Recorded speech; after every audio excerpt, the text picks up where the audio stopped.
Hello students, welcome you all. As yesterday we have discussed how to write an effective resume. Now today our topic is how to write CV, curriculum vitae. जैसे कि हमने कल भी थोड़ी सी जिक्र किए हैं CV रिगार्डिंग, इसमें हम अपनी पूरी लाइफ इंफॉर्मेशन देते हैं या लिखते हैं और अपनी पूरी प्रॉपर एजुकेशन क्वालिफिकेशन भी लिखते हैं, बट इन क्रोनोलॉजिकल ऑर्डर. ये क्या होता है? इन सीक्वेंस के हिसाब से, जैसे from oldest to the most recent one, all events based on when they occurred. जैसे कि अगर हम एकेडमिक की बात करें, पहले जिसकी कोई लेटेस्ट क्वालिफिकेशन हो वो मेंशन करना है. जैसे कोई पोस्ट ग्रेजुएट वाला हो, पहले उसको पीजी लिखना है, उसके बाद बीएससी लिखना है, उसके बाद 12th लिखना है, उसके बाद 10th लिखना है. ठीक है, तो let's start how to write CV curriculum vitae. पहले क्या लिखते हैं? Name and contact details. ठीक है, उसके बाद जॉब ऑब्जेक्टिव और गोल, उसके बाद एजुकेशनल डिटेल्स, फिर वर्क एक्सपीरियंस, फिर skills report, research and publications, फिर कॉन्फ्रेंसेस एंड वर्कशॉप्स, फिर अचीवमेंट्स एंड अवार्ड्स, उसके बाद ट्रेनिंग एंड सर्टिफिकेशंस, उसके बाद पर्सनल डिटेल्स, उसके बाद रेफरेंसेस, फिर डिक्लेरेशन. अब हम क्या करेंगे, इनको एक एक करके हम नीचे डिफाइन करेंगे. जैसे पहले वाला क्या था? Name and contact details.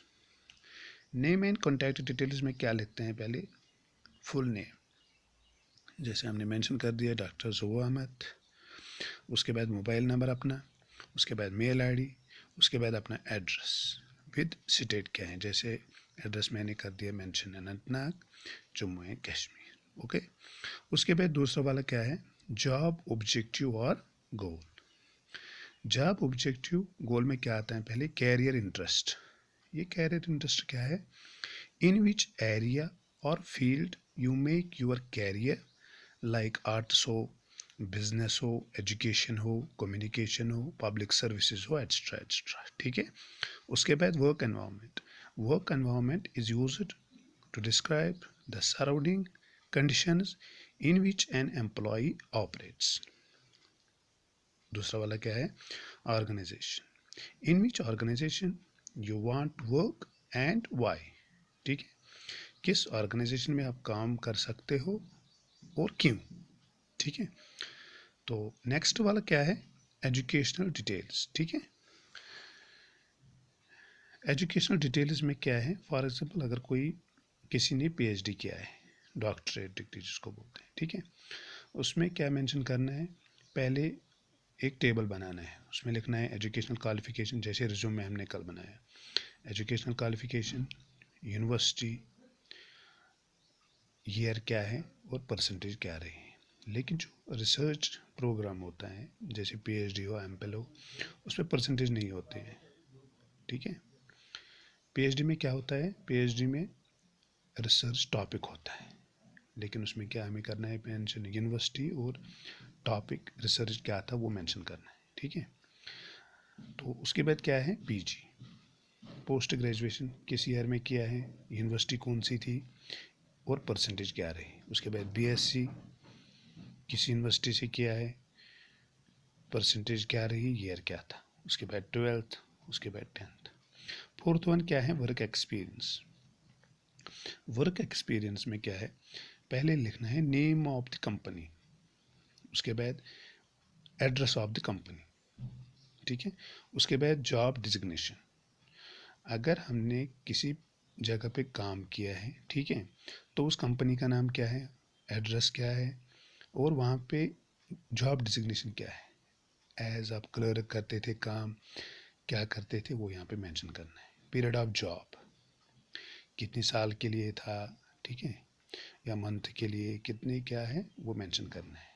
ठीक है, सैलरी पैकेज, ठीक है, सैलरी कितनी थी वो हमें मेंशन करना है. ठीक है, फिफ्थ वाला क्या है? Skills report, research and publications. पहले इसमें क्या आता है? आईटी स्किल्स, ठीक है, और सॉफ्टवेयर स्किल्स. ठीक है, स्किल्स क्या होता है? जैसे फॉर एग्जांपल कोई लैंग्वेज कोर्स हो, कोई टेक्निकल स्किल्स हो, वो मेंशन करना है. ठीक है, अगर कोई किसी को कंप्यूटर नॉलेज हो वो मेंशन करना है। अगर किसी को प्रोजेक्ट रिपोर्ट, जैसे पीजी में, पोस्ट ग्रेजुएशन में प्रोजेक्ट दिया जाता है, ठीक है, वो मेंशन करना है। उसका हमें टाइटल क्या था, वो डिस्क्रिप्शन क्या था, ठीक है, वो मेंशन करना है। उसके बाद रिसर्च वर्क क्या होता है, जैसे फॉर एग्जांपल हमने ऊपर मेंशन कर दिया है पीएचडी, ठीक है, इसमें हमारा रिसर्च वर्क क्या था, ठीक है, टॉपिक क्या था, वो हमें मेंशन करना है, ठीक है। उसके बाद पब्लिकेशंस बाय यू, पीएचडी में क्या होता है, पब्लिकेशंस होते हैं, पेपर पब्लिश करने पड़ते हैं, वो हमें मेंशन करना है, मतलब कि कितने पेपर हमने पब्लिश किए हैं, ठीक है, कहाँ पे पब्लिश किए हैं, ठीक है, वो हमें मेंशन करना है, ठीक है। 6th वन क्या है, कॉन्फ्रेंसेस एंड वर्कशॉप्स, ठीक है। कॉन्फ्रेंस में हमें डिटेल देना है पूरी, जो अटेंड किसी ने कॉन्फ्रेंस किया है, किसी ने वर्कशॉप अटेंड किया है, वो हमें मेंशन करना है, जैसे नेम, पीरियड, लोकेशन और डिस्क्रिप्शन, ठीक है। उसके बाद क्या होता है, achievements and awards. Achievements and awards में क्या होता है, पहले एकेडमिक, ये एकेडमिक क्या होता है, जैसे for example if you will remain topper in any class, I can see, जैसे कोई 10th में टॉपर रहा, 12th में रहा, बीएससी में रहा, एमएससी में रहा, ठीक है, वो मेंशन करना है, ठीक है। उसके बाद सपोर्ट्स, अगर सपोर्ट्स में किसी ने कोई सर्टिफिकेट अचीव किया है, ठीक है, तो वाइल प्लेइंग एनी गेम, वो यहाँ पे मेंशन करना है। उसके बाद कोई कल्चरल इवेंट, कोई कल्चरल प्रोग्राम होता है ना, उसमें किसी ने अगर सर्टिफिकेट हासिल की है, वो यहाँ पे मेंशन करना है, ठीक है। और कोई अदर एक्टिविटीज़ हो, अदर एक्टिविटीज़, ठीक है, वो मेंशन करना है। हाँ, अगर किसी ने किसी कंपटीशन में पार्टिसिपेट किया है, जैसे कोई कंपटीशन हो, ठीक है, वो यहाँ पे मेंशन करना है, ठीक है। उसके बाद 8th वाला क्या है, ट्रेनिंग एंड सर्टिफिकेशन। उसमें क्या लिखा जाता है, details of industrial training during graduation and post graduation, ठीक है। किसी ने अगर ग्रेजुएशन किया हो बीएससी, ठीक है, या बीए, या पोस्ट ग्रेजुएशन किया हो, ड्यूरिंग दीज डिग्रीज अगर किसी ने किसी इंडस्ट्रियल ट्रेनिंग की है, ठीक है, या विजिट किया है कहीं पे, ठीक है, तो वो यहाँ पे मेंशन करना है, टाइम पीरियड ऑफ ट्रेनिंग, ठीक है, नेम ऑफ इंडस्ट्री क्या थी, एंड अलॉग विद एड्रेस, ठीक है। या details of various certifications received by industry और other certifications done in special topics और सब्जेक्ट्स, ठीक है, ये रहा ट्रेनिंग एंड सर्टिफिकेशन। उसके बाद 9th वाला पर्सनल डिटेल्स यहाँ पे मेंशन करना है दोबारा, ठीक है। लेकिन इस वाले पर्सनल डिटेल्स में क्या करना है, पहले लिखना है अपना नाम, उसके बाद अपनी डेट ऑफ बर्थ, उसके बाद लैंग्वेज नोन, जैसे इंग्लिश हो, पंजाबी हो, उर्दू हो, ठीक है।